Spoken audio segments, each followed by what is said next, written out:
Hello everyone, thank you for watching today's video. This is Michael W. Ford, and today I'm going to discuss the origins and the use in my writings and the Luciferian tradition as I have proclamated it and cultivated it, and go into the history of its use within my works and tradition.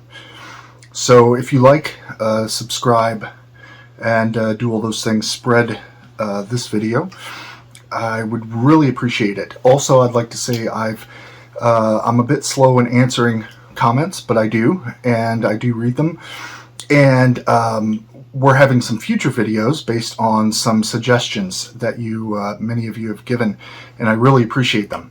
And you'll see them soon, such as Lilith and Baal and more forthcoming. So anyway, let's get into this video. In my work in the 1990s, my initiation had me moving and exploring different schools of thought, considered left-hand path, and techniques that were non-left-hand path, including Western concepts of meditation, etc. My journey with Thelema and my particular inspiration from John or Jack Whiteside Parsons and his wife Marjorie Cameron, centering around the Antichrist working in the 1946-47, really inspired what I was searching for with Luciferianism and what it was formulating to me. Before that, Luciferian has been used as kind of a side definition of what you would call a Satanist. And that's not a insult put down or anything like that. It's just kind of the nature of things. And my studies in initiatory magic, centering around my daemon working in around 97 and 98, brought forth, through a long period of hard and difficult rituals and workings, my daemon and other paths leading towards my understanding and coming forth the utterance of the term Luciferian. And what does that entail?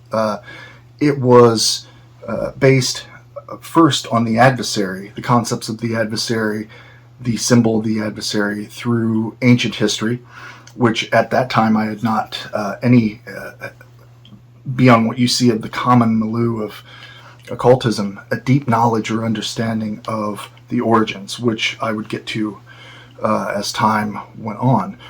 However, my workings were centered in a kind of balanced nature, in that the adversary was the bringer of light and the bringer of the herald of darkness or night.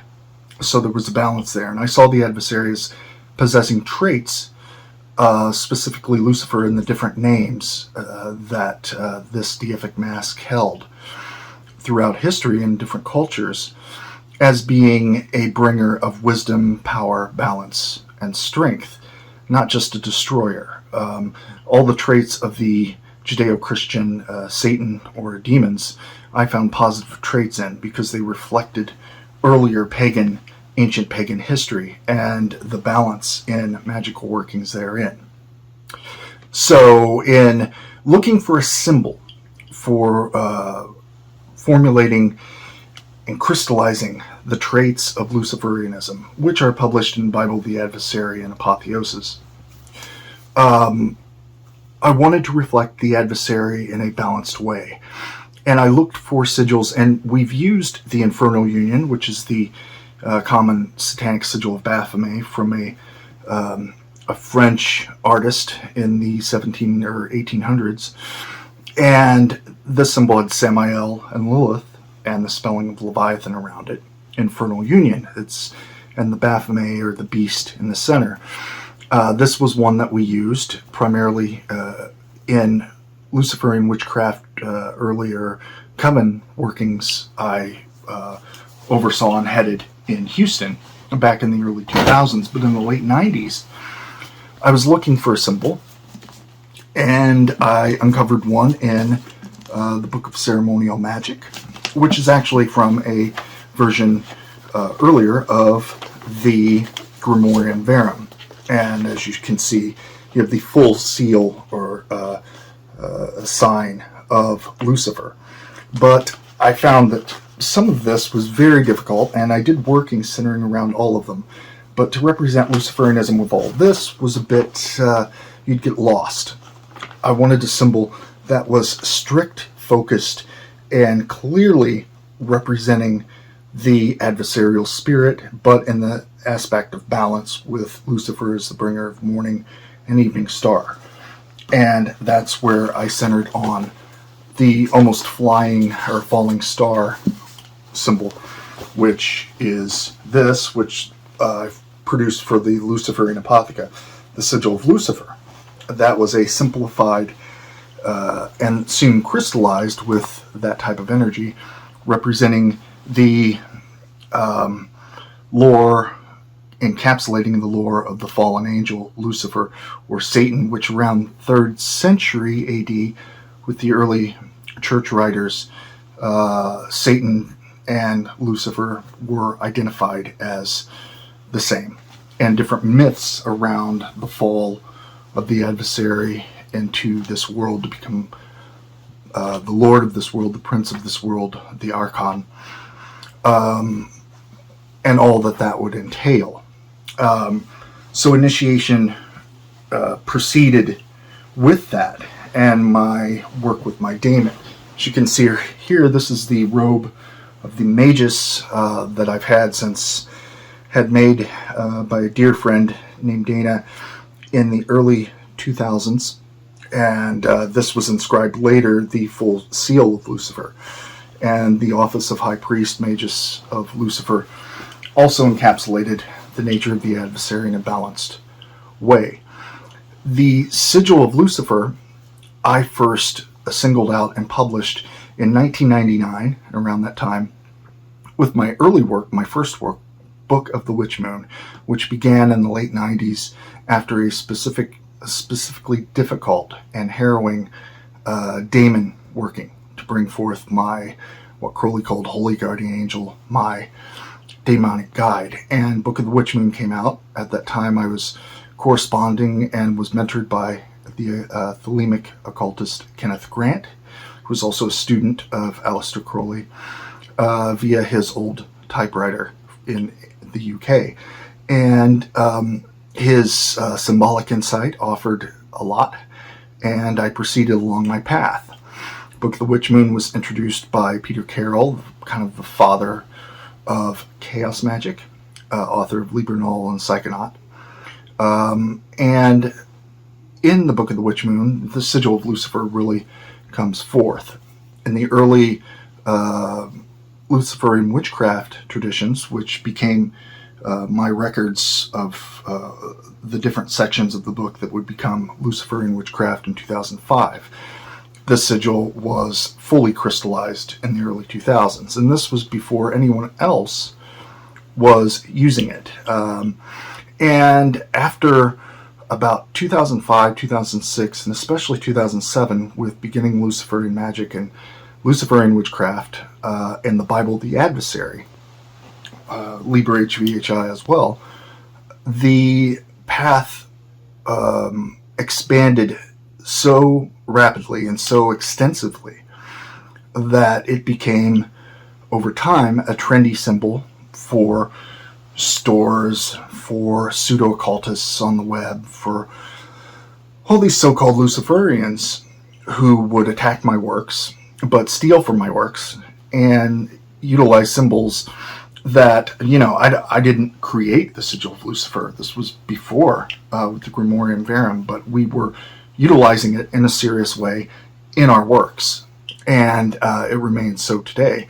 And it got to the point around the time of the Greater Church of Lucifer that I found the symbol to be fully becoming this trendy thing that you would find on coffee mugs in stores. I found a placemat, or a friend found a placemat with the Sigil of Lucifer in it at a Ross, and I think a Marshall's as well, which those in America, that's a type of clothing stores. And we found it all over online, and today you can see that used. So I'm very happy my work has expanded that, and the work of the Order of Phosphorus, which very much works in the shadows, expands that. And other Luciferians, such as Aznath Mason and different occultists, continue to expand upon the work. And we work in a type of unity and mutual respect. So as you can see, this symbol has a great, powerful meaning. And it's revolved around the philosophy of Luciferianism. And such things are good to see. I want to see the philosophy expanding further. And so if I and our occult shop, Luciferian Apotheca, and my future works expand this sigil, then people are going to be curious about the meaning behind it. And that is where the traditions of Luciferian philosophy come in, and also the magical practice. And this is just based around things like Apotheosis, Bible, the Adversary, and those key works that are really focused and centralized around initiation, or the triad of the morning star. What is that? Liberation, illumination, apotheosis. And the four pillars of Luciferianism are based around the type of character you want to enhance and build within yourself uniquely. Wisdom, power, balance, and strength. So that is the core of the history of utilizing this sigil. And it's very nice to see it on non-related tarot cards and things like that. And the work of the bringer of light and evening, Lucifer. So once again, thank you for watching this video. Please comment below and spread the great work as it will, and strive for your own path and initiation uniquely as a vessel of the black flame, the fallen star, and also the echoes of the ancient pagan representations of Lucifer and its many names beyond that. Banama Araman.